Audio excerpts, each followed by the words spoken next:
já estamos de volta. Projeto de piscicultura alavanca a produção de peixe em Presidente Figueiredo, município distante a 107 quilômetros da capital amazonense. A meta é entrar para o ranking dos maiores produtores de peixe do Amazonas e aumentar em 40% a produção até o fim do ano. Veja. O projeto garante a implantação de tanques escavados nas propriedades, assistência técnica, financiamento para a compra de insumos, até a doação de alevinos, filhotes de peixes produzidos na estação de piscicultura que funciona na área da hidrelétrica de Balbina. A ideia do governo é fazer com que a estação, que também funciona como centro de pesquisa e treinamento para a produção de peixe em cativeiro, seja a grande indutora da piscicultura na região de Presidente Figueiredo e também para todo o estado. É um centro de pesquisa e treinamento. Ela funciona como fosse a célula de produção dos nossos alevinos da semente para a agricultura. E aí, para isso, ela tem basicamente uma parte de produção, que é a produção massiva de alevino. É uma das maiores produtoras desses pequenos peixinhos de todo o Brasil e distribui para o estado todo, seja através de lava, que é indivíduos menores, pequenininhos, como também alevinos maiores. Então, Balbina é como se fosse basicamente a propagação artificial de nossas espécies, a distribuição e o crescimento da piscicultura com indivíduos melhorados. Ela trabalha não só com pesquisa. Aqui você tem vários trabalhos de pesquisa, desde a área de reprodução até a área de tecnologia do pescado, numa pesquisa multidisciplinar, internacional. Balbina tem uma parte de treinamento, onde você treina todos os elos da cadeia produtiva. Nós temos treinamento aqui de alunos, treinamento de pesquisadores e de alunos de pós-graduação, estudante universitário e também o treinamento de produtores. Em um ano, os resultados já são visíveis nos sítios e propriedades da região de Balbina, onde cerca de 250 famílias estão produzindo peixe para serem comercializados diretamente pelos produtores ou vendidos à Prefeitura de Presidente Figueiredo. Na propriedade de Manuel Gomes, uma das 60 que aderiram ao projeto no ramal Morena, região do Lago de Balbina, a criação de tambaqui e até de pirarucu trouxe um incremento a mais na renda. A produção de frango, que já foi o principal negócio da família, aos poucos vai cedendo espaço para o peixe, que, segundo Manuel, está valendo mais a pena. Um ano que eu estou participando desse projeto, eu já consegui criar, em média, umas 5 toneladas de peixe. Eu já vendi, no momento, eu vendi 1,5 toneladas para a Prefeitura de Presidente Figueiredo. Mas vendi nas feiras e vendi para outros compradores aqui mesmo no meu terreno. Tá entendendo? Então, por isso que se torna lucrativo. Por quê? Porque esse tanque foi um projeto em parceria do governo do estado do Amazonas com a Prefeitura de Presidente Figueiredo, no caso. E eles escavaram esses tanques e nos doaram, tá entendendo? Além de nos doarem, a piscicultura de Balbina nos doou os alevinos. Então eu entrei com a mão de obra de criá-los, tá entendendo? Então por essa razão eu acho que é lucrativo. A minha despesa é com a ração. E no entanto, quando eu vendo, de certeza, ela deixa em média, da maneira que foi feita e da maneira que está fazendo, ela deixa em média 60%, 70% de lucro. Eu criava bastante frango e agora eu passei a criar o peixe, porque eu acho que é mais lucrativo e menos trabalhoso. O modelo que está sendo incentivado em Presidente Figueiredo para a piscicultura não é o único. A ideia do governo é promover uma nova matriz econômica para o Amazonas. E neste bloco vamos falar agora sobre meio ambiente e, na verdade, sobre uma medida do governo do estado que deu o que falar. Vou explicar resumidamente para vocês, para poder entenderem. Bem, esta semana a comunidade de milhares de espécies de peixes que habitam os rios amazônicos podem estar com seus dias contados. Isso porque, sem realizar consultas a órgãos federais, instituições ligadas ao meio ambiente ou mesmo à população, o governo do Amazonas decidiu sancionar uma lei que permite a criação de peixes não nativos em rios que cortam o estado do Amazonas. Pelo texto da Lei Ordinária 79/2016, sancionada na segunda-feira pelo governador José Melo, do PROS, fica liberado o cultivo de espécies exóticas nos rios da região, bastando uma autorização do órgão estadual competente. A lei permite ainda o barramento de igarapés e a autorização de empreendimentos de criação em áreas de preservação permanente, quando de interesse público. Bem, para falar sobre esse assunto, está aqui conosco no Jornal da Amazônia o entrevistado Urbano Lopes, ele que é analista ambiental. Tudo bem? Boa noite. Boa noite. Então, falando sobre essa questão, quais são os principais malefícios se esses animais forem introduzidos no nosso meio ambiente? Olha, é importante esclarecer o que se trata uma espécie exótica não nativa. Uma espécie exótica ou não nativa é aquela que não pertence naturalmente àquele tipo de ecossistema. Não é apenas uma espécie que vem de outro país. É isso também. No caso do peixe, o principal exemplo que a gente tem é a chamada tilápia do Nilo, porque a origem dela é o rio Nilo, mas dentro do nosso país pode acontecer e acontece casos de introdução de espécies exóticas de uma bacia hidrográfica para outra, né? Um exemplo típico é a introdução da pescada e do tucunaré, que nós conhecemos bem na Amazônia, em outras bacias hidrográficas, né, que compreendem o Paraná, por exemplo, e é sabido que elas causaram grandes malefícios em termos da diminuição da produção pesqueira histórica, natural daqueles ecossistemas, né? Além disso, existem vários exemplos que são explicados cientificamente ao redor do mundo a respeito do malefício da introdução de espécies exóticas. Ela compete pelo espaço, pela comida das espécies naturais, além de poder trazer novas doenças de difícil tratamento. Sim, até porque eles falam que vão fazer esse tipo de barragem, mas isso pode ser que possa ocorrer dessas espécies seguirem mesmo para os rios, saírem desses igarapés. A probabilidade do chamado escape, né? O escape nada mais é que a fuga do peixe da barragem, ela sempre existe. E isso pode causar, como você falou, doenças a esses outros animais, e sem contar que as espécies que já existem, elas ficam acuadas por aquele animal ser um animal novo, estando inserido no seu ecossistema. No caso da tilápia, se diz que é uma chamada espécie oportunista, que sabe aproveitar muito bem a oportunidade que tem, né? Embora existam já relatos de você ter presença da tilápia em rios, Amazônia, de igarapés, inclusive de Manaus, isso não significa, do ponto de vista biológico, técnico, que ela seja uma população estabelecida. A partir do momento que ela seja uma população estabelecida, uma população resistente, ela começa a representar um risco para as outras espécies. E o principal em relação a esses escapes, mesmo que sejam rios inteiramente dentro do estado, a gente não pode esquecer que esses rios eles estão conectados a um sistema hidrográfico maior que envolve outros países, né? Geralmente eles introduzem a tilápia, como você falou, também a truta de arco-íris, justamente por ser pela economia e as pessoas utilizarem esses peixes para consumo. E, enfim, eles mais podem trazer essas degradações, como você falou.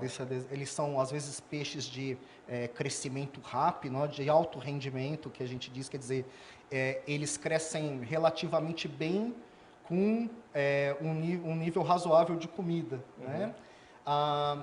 E, além disso, eles podem trazer doenças novas para a gente, como eu já havia relatado. Alguns parasitas, por exemplo. Alguns parasitas, etc.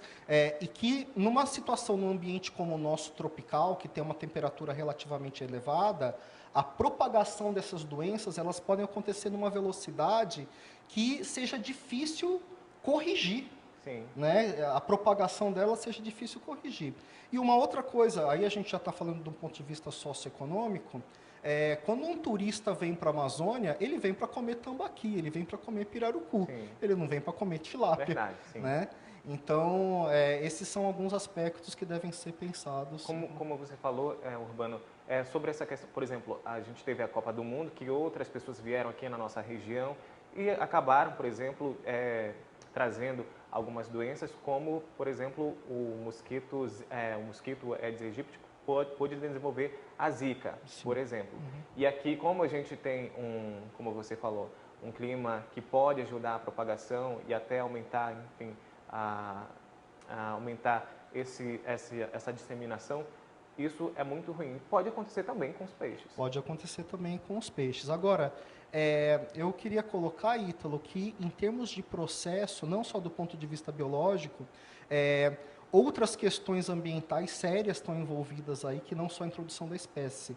O fato disso está envolvida a questão do barramento de igarapés, que você transforma um ambiente de água corrente em água parada, e as espécies que estão adaptadas a esses dois tipos de ambiente são diferentes, e você acaba tendo o uso de área de preservação permanente, e com a piscicultura, principalmente, e com a aquicultura, de maneira geral, que envolve os outros organismos, você tem toda a questão dos efluentes. Tá? Em relação a essa lei da forma como está, nos chamou a atenção que em março existia uma minuta que levava em consideração diversas condicionantes ambientais. E quando chega em maio, a gente teve a surpresa de se deparar com uma minuta da lei que retirava brutalmente esses condicionantes. Quando a gente compara hoje a lei estadual do Amazonas para a aquicultura com as leis do Pará, com as leis de Rondônia, as leis do Pará e as leis estaduais do Pará e de Rondônia, elas são muito mais conservativas, levam em consideração de forma mais qualificada a questão do licenciamento ambiental, etc., né?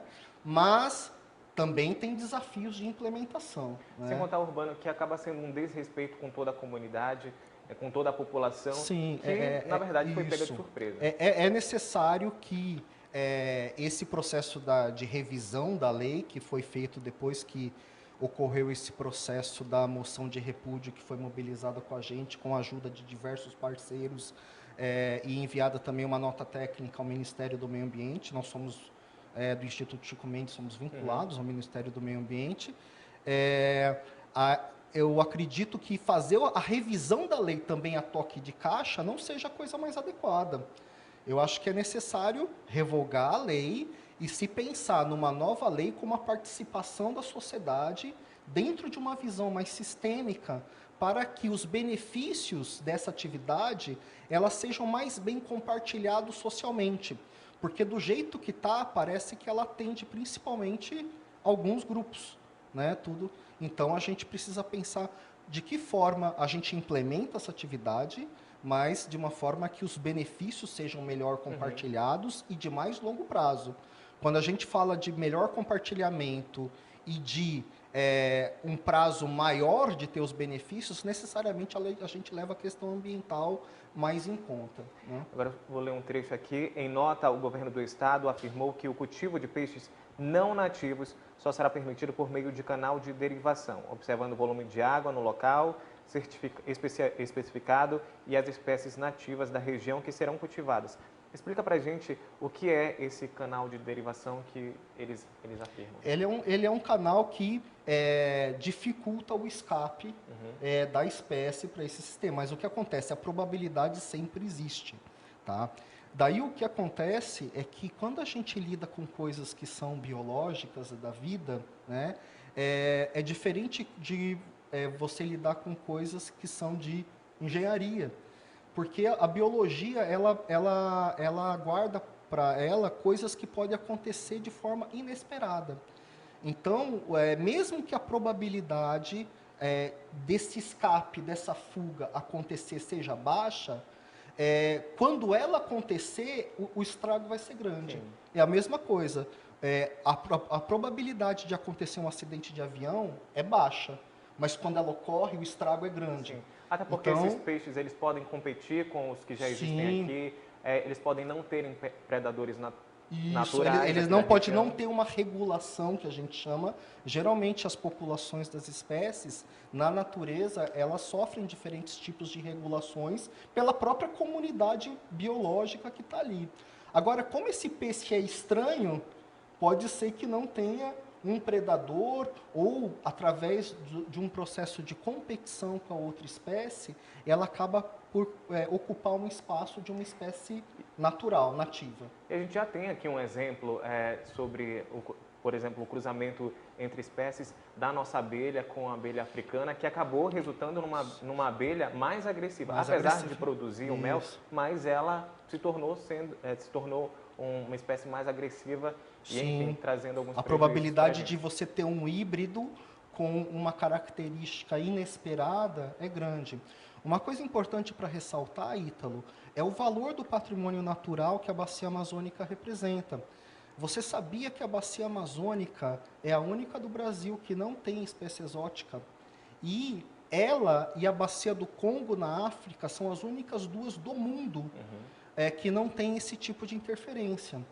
Então, eu acho que isso leva a gente a pensar a necessidade da gente valorizar a nossa biodiversidade aquática e procurar investir essa energia para o ordenamento do uso dos recursos aquáticos de maneira geral. Isso vai além da questão da aquicultura. Para você ter uma ideia, hoje a gente não tem condição de dizer com precisão qual é a produção pesqueira da Amazônia ou do Estado. Ao invés de estar fazendo a introdução desses peixes exóticos, poderia estar... Você poderia, exato, na realidade a gente poderia estar investindo em estar fazendo um melhor manejo das espécies naturais, onde você tem tanto os pescadores profissionais, os pescadores ribeirinhos que iriam se beneficiar desse manejo, né? E eu quero dizer também, falta mecanismos para que a gente possa fazer esse manejo de uma melhor forma. Por exemplo, falta um mecanismo de estatística pesqueira estabelecido para que a gente saiba a nossa produção pesqueira e o nosso potencial. Tá? Não que isso venha substituir a aquicultura, mas que as duas coisas devem andar par a par com uma visão um pouco mais estratégica, eu diria, não só do ponto de vista ecológico, mas do ponto de vista social e econômico do uso do recurso aquático. Acho que o Amazonas pode valorizar isso mais. Tá? Ok, nós conversamos então com o senhor Urbano Lopes, ele que é analista ambiental, e nós esperamos aí que então essa lei não vá para frente e seja, então, enfim, interditada. Esperamos que ela seja revogada e que o governo do Estado abra maior espaço para uma discussão mais ampla com a sociedade.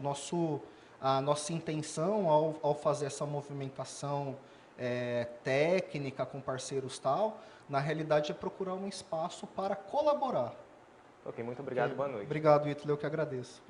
E a seguir, a implantação da Zona Franca Verde é debatida no Acre. E ainda, a Universidade Federal de Rondônia inicia atendimento psicológico. Nós voltamos em instantes.